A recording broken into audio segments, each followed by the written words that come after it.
বানাইয়া পায়েস রাঁধিয়া পিঠা পুলি বানাইয়া পায়েস রাঁধিয়া মা প্রতীক্ষা করে। হাজারো ব্যস্ততা অবসর পাই কোথাও, হাজারো ব্যস্ততা অবসর পাই কোথাও, যাব বলে তবু বাড়ি হয় না যাওয়ারে মাঝে।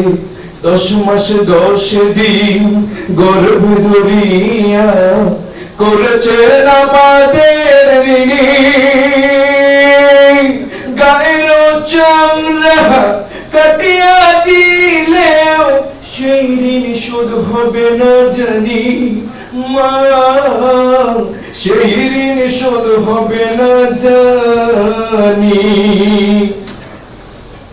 চিঠি লেখে ছোট বোন টেলিফোন করে